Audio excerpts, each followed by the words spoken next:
브레인 튜닝, 자정 경제 브리핑.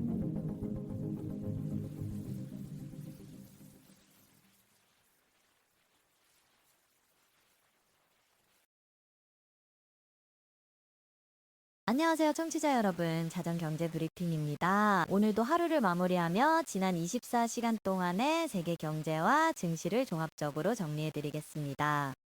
네, 안녕하세요. 오늘은 국내 증시가 사흘 만에 하락 전환하면서 숨고르기에 들어갔습니다. 외국인 매도세가 재개되며 4천선 근처에서 약보합을 기록했는데요. 자세히 살펴보겠습니다. 먼저 국내 증시부터 짚어주시죠. 오늘 코스피가 어떻게 움직였나요? 네, 오늘 코스피는 전 거래일 대비 7.79포인트, 0.19% 하락한 4,028.5일로 장을 마감했습니다. 사흘 만에 하락 전환했는데요. 장중 한때 3,982포인트까지 떨어지며 4천선이 붕괴되기도 했지만 오후 들어 낙폭을 일부 줄이며 약보합으로 마무리했습니다. 사천선은 지켰네요. 수급 상황은 어땠나요? 오늘의 핵심은 외국인 수급이었습니다. 외국인 투자자들이 6조 965억 원을 순매도하며 지수 하락을 주도했고요. 반면 개인은 5,600억 원, 기관은 1,300억 원을 각각 순매수하며 하방을 방어했습니다. 하지만 외국인의 대규모 매물을 막기에는 역부족이었습니다. 어제까지만 해도 외국인이 매수하지 않았나요? 갑자기 매도로 돌아선 이유가 있을까요? 네, 맞습니다. 어제 외국인이 4천억 원 넘게 순매수했는데 오늘 다시 매도세로 돌아섰습니다. 이는 단기 차익 실현 욕구가 반영된 것으로 보입니다. 최근 급등 이후 고점 부담이 커진 데다 미국 증시에서도 반도체 업종 전반에 매물이 출회되는 모습이 영향을 미친 것 같습니다. 개별 종목은 어땠나요? 특히 시가총액 상위 종목들 말이에요. 시가총액 상위 종목들이 혼조세를 보였습니다. 현대차가 6.38% 급등하며 오늘의 최대 강자로 떠올랐는데요. 미국 정부가 한국산 자동차와 자동차 부품에 대한 관세를 11월 1일자로 소급해서 인하하기로 확정한 영향입니다. 기아도 1.43% 상승했고요. 삼성 바이오로직스가 1.57%, 삼성전자가 0.57% 올랐습니다. 반도체주는 어땠나요? 반도체주는 약세였습니다. SK 하이닉스가 1.81% 하락했고요. LG에너지솔루션도 1.91% 내렸습니다. 최근 급등에 대한 피로감이 나타난 것으로 해석됩니다. 코스닥 시장은 특별한 일이 있었다고요? 네, 역사적인 순간이 있었습니다. 코스닥 지수가 장중 937.88까지 오르면서 시가총액이 사상 최초로 500조 원을 돌파했습니다. 다만 마감 시점에는 500조 원 아래로 내려앉으면서 상징적인 기록에 그쳤는데요. 코스닥 지수는 전 거래일 대비 2.18포인트, 0.23% 하락한 929.83에 마감했습니다. 환율은 어떻게 움직였나요? 원달러 환율은 전 거래일 대비 5.5원 오른 1,473.5원에 마감했습니다. 외국인의 주식 순매도가 환율 상승 압력으로 작용했고요. 달러 강세 흐름도 영향을 미쳤습니다. 그렇다면 미국 증시로 넘어가 볼까요? 또 어젯밤 월스트리트는 어땠나요? 미국 증시는 강세를 보였습니다. 다우존스 산업평균 지수가 408.44포인트, 0.86% 상승해 47,882 정구형으로 마감했고요. S&P 500 지수는 0.30% 올라 6,849.71을 기록했습니다. 나스닥 종합지수는 0.17% 상승한 23,454점, 0구의 거래를 마쳤습니다. 미국 증시가 상승한 주요 이유는 무엇이었나요? 가장 큰 요인은 연준의 금리 인하 기대감이었습니다. 민간 고용이 예상을 크게 밑돌면서 연준이 다음 주 정책회의에서 금리를 인하할 가능성이 크게 높아졌기 때문입니다. 급여 처리 업체 ADP가 발표한 11월 민간 고용이 3만 2천 명 감소했는데요. 시장은 4만 명 증가를 예상했었습니다. 2023년 이후 최대 감소폭입니다. 고용 지표가 나쁜데 오히려 증시가 올랐다는 게 아이러니하네요. 맞습니다. 요즘 시장에서는 고용시장 냉각이 연준의 금리 인하 명분을 제공한다는 논리가 작동하고 있습니다.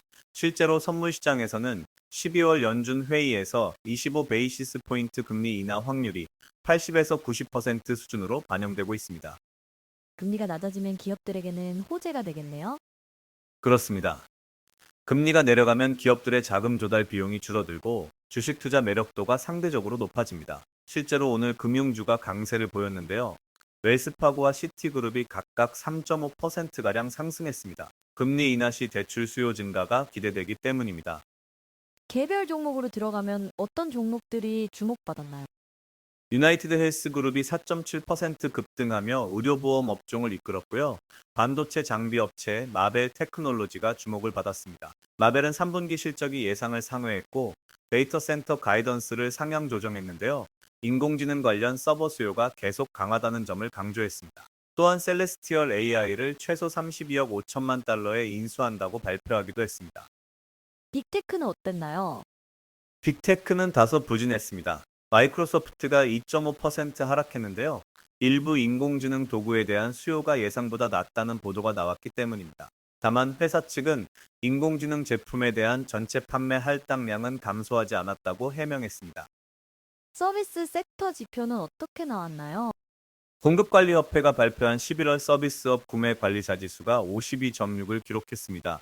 전월의 52.4보다 소폭 개선됐고 시장 예상치인 52.5도 상회했습니다. 50 이상이면 확장을 의미하는데요. 고용 시장은 냉각되고 있지만 서비스 부문의 활력은 유지되고 있다는 신호입니다. 암호화폐 시장은 어떻습니까? 최근 계속 약세였는데요. 비트코인이 여전히 어려움을 겪고 있습니다. 9만 달러 선 근처에서 등락을 거듭하고 있는데요. 최근 12만 6천 달러를 넘었던 고점에서 약 30%가량 하락한 상태입니다. 암호화폐 관련주들도 동반 약세를 보였습니다. 왜 비트코인이 이렇게 약세가 지속되는 건가요? 여러 요인이 있습니다. 먼저 대형 투자자들, 이른바 고래들이 여전히 코인을 거래소로 보내고 있고요. 장기 보유자들도 분배 모드에 있습니다. 또한 비트코인 현물 상장지수 펀드에서 자금 유출이 계속되고 있어서 기관 투자자들의 관심이 시들해지는 모습입니다. 12월이 역사적으로 비트코인에게 강한 달이 아니라는 점도 부담으로 작용하고 있습니다. 이번 주 투자자들이 주목해야 할 이벤트는 무엇인가요? 가장 중요한 건 다음 주 12월 중순에 열리는 연준의 정책회의입니다. 시장은 25베이시스 포인트 금리 인하를 거의 확실시하고 있는데요. 더 중요한 건 제롬 파월 의장의 향후 통화 정책 경로에 대한 발언입니다. 2026년에 추가 금리 인하가 얼마나 이루어질지가 관건이죠. 국내 시장에서는 어떤 점을 눈여겨봐야 할까요? 외국인 수급 흐름을 계속 지켜봐야 합니다. 오늘 다시 대규모 매도세로 돌아섰는데 이것이 단기 차익 실현인지 아니면 추세적인 이탈인지 판단이 필요합니다. 또한 자동차 관세 인하 소식이 자동차주에는 호재이지만 전체 지수에 미치는 영향은 제한적일 수 있습니다. 환율 전망은 어떻게 보시나요? 단기적으로는 1,400원대 중반에서 1,500원 사이에서 등락할 것으로 보입니다. 연준의 금리 인하가 현실화되면 달러 약세 압력이 작용할 수 있지만 국내 수급 불안 요인이 여전히 남아 있어서 환율 하방은 제한적일 것 같습니다. 섹터별 투자 전략은 어떻게 가져가면 좋을까요? 금리 인하 수혜주에 주목할 필요가 있습니다. 건설, 부동산, 은행 등 금리 민감 업종이 수혜를 볼 수 있고요. 자동차주는 관세 인하 효과가 실적으로 이어질지 지켜봐야 합니다. 반도체의 경우 단기 변동성이 클 수 있으니 무리한 추격 매수보다는 조정 시 분할 매수 전략이 유효해 보입니다. 코스닥 시가총액 500조 돌파가 의미하는 바가 있을까요? 상징적인 의미가 큽니다. 코스닥 시장이 성장하고 있다는 신호이고요. 정부의 모험 자본 생태계 활성화 정책도 긍정적인 영향을 미치고 있습니다. 다만 500조를 안정적으로 유지할 수 있을지는 좀 더 지켜봐야 합니다. 투자자들이 특별히 주의해야 할 리스크 요인이 있을까요? 몇 가지 변수가 있습니다. 첫째, 미국 연준의 향후 정책 경로입니다. 12월 금리 인하는 거의 확실해 보이지만 2026년 계획이 시장 기대에 못 미치면 조정이 올 수 있습니다. 둘째, 일본은행의 금리 인상 가능성입니다. 12월 중 일본이 금리를 올리면 엔캐리 트레이드 청산으로 글로벌 증시가 출렁일 수 있습니다. 셋째, 외국인 수급입니다. 오늘처럼 대규모 매도세가 지속되면 지수에 부담이 될 수 있습니다. 마지막으로 개인 투자자들에게 조언 한 말씀 부탁드립니다. 연말이 다가오면서 시장 변동성이 커질 수 있습니다. 차익 실현 욕구와 새해 포지셔닝이 교차하는 시기거든요. 무리한 레버리지는 자제하시고 분산 투자 원칙을 지키시는 게 중요합니다. 특히 암호화폐 같은 고위험 자산은 투자 비중을 적절히 조절하실 필요가 있습니다. 4천선 근처에서의 등락이 예상되니 조급하게 접근하기보다는 장기적 관점에서 우량 자산에 꾸준히 투자하는 자세가 필요한 시점입니다. 네, 오늘도 좋은 분석 감사드립니다. 청취자 여러분, 내일도 자정 경제 브리핑에서 만나 뵙겠습니다. 좋은 밤 되세요. 네, 좋은 밤 되세요. 오늘도 브레인 튜닝과 함께 해주셔서 감사합니다.